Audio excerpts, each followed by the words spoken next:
balanced life. What do you think a balanced life is? I think we're doing a better job these days talking about how the work-life balance is a myth, right? And things like it's just Mm. kind of a seesaw and it's not stagnant. It's always fluctuating. Mm-hmm. And figuring out like, okay, well, where am I at today? And like, what do I need to do today in order to feel like somewhat balanced or in alignment or like not feel completely overwhelmed and I'm losing it. Um, I think Brene Brown has a whole piece on that in her interview with Tim Ferriss or something, just that, or Mm-hmm. even to talk about fight languages and love languages, it's just the seesaw of like the way that you're communicating with the people around you, right? Like, how much do you have to give on that particular day versus the amount of support that you need? So, Mm. I think everybody just has different needs as far as like, what do you need from a job? Not everybody has to Mm. love their career, right? Like I Mm. drink that Kool-Aid and I feel very committed to it in my own way, but I don't like prescribe Yeah. that for other people, right? And like Mm. what you consider good work might be very different compared to what I consider good work. Yeah. And what I need from my job is very different than what other people need from their job. Some people love working 16 hours a day, right? And other Mm. people would rather like not have a job at all. And I think that those two things should be like totally Oh, acceptable, right? And that we shouldn't I'm part of measure someone's that. worth I'm part about of what the not not having a job job at or all. yeah, I think there's a lot of people and it's I think that really speaks to like the humanity piece of like, we're not doings, we're Hmm. beings. And how do you incorporate your own version of being into your daily life, right? Like most Well, people when get I really think caught of up. that, yeah, no, when I think of that, like not having a job, my mind immediately goes to like survival. Like, if you didn't have a job, but you could still survive. And like I automatically like go back to like hunter gatherers. Like, they didn't technically have jobs. They just survived and lived, and they had little communities and tribes, and they survived.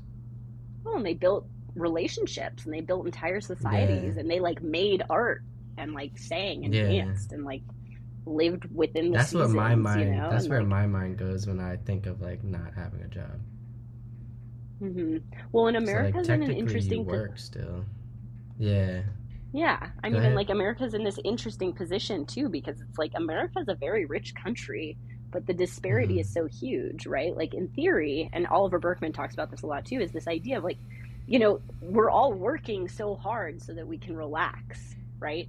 But like people's income and quality of life has been expanding for a long time now. So ideal, Yeah. like really, like the reason we were working so hard is so that we would have to work less, but capitalism tells us that you are only worth whatever your paycheck is and how much you produce, Your right? hourly Versus wage. Yeah. exactly.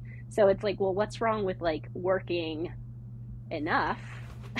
Right? Like people also do want to work. They want to be creative. They want to make things, right? Like we like Yeah. collaborating with each other and making stuff in the world, but that doesn't mean we Yeah. need to like make our career everything about our identities. So, I think America could very Oh much yeah. support its people in like a minimum income healthcare for all, right? Like what if our healthcare wasn't tied to our That is work? one thing. That is one thing that I think America could fix is like healthcare. Yes, Like, healthcare and everyone education. deserves. No, everyone. That's something you do deserve. It's like, if we have the means, you know, if we have the means to fix whatever health issues and help you live a more healthy, prosperous life, then why not? Instead of making it, you have like a barrier to entry with like insurance and especially if you have like a death illness or something life threatening that could just rack up like thousands.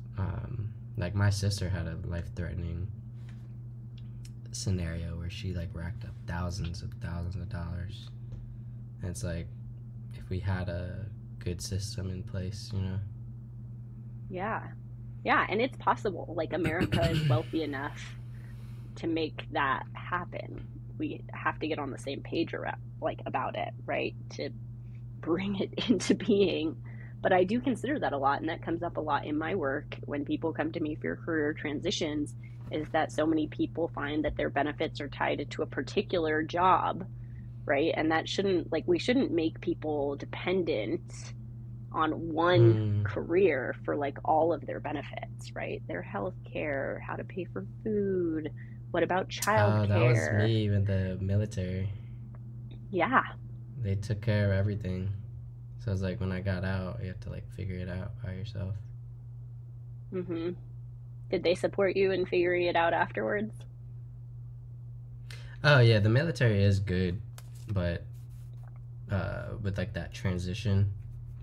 But there, a lot of people in the military, they also feel stuck in that way, where you either have some people that are like, oh, I have to I have to stay in because I have too much debt, or I have too much. I have a family. I have health care. I need this, so they feel like they have to stay in. And then there's people that get out and then they don't know what to do because their identity was attached to that and that's all they knew. So yeah. Yeah, that's a big deal. It's hard to, I feel like those transitions are just so big. Like, ideally, the military would assign like everyone their own like a coach, right? I feel like there's a lot of coaches who actually I focus mean, we on like have a military lot. families and Yeah, we have so much resources. I mean, that's partly why I get to even do this because I have like a military compensation that it helps me do this. You know, hmm. I don't have a Yeah. 9 to 5, so yeah, I'm grateful. And we have so many resources. It's just that a lot of people in the military, they don't use them. Mm. They just get Hmm. out, or you know. So it's about being resourceful and doing your homework as well.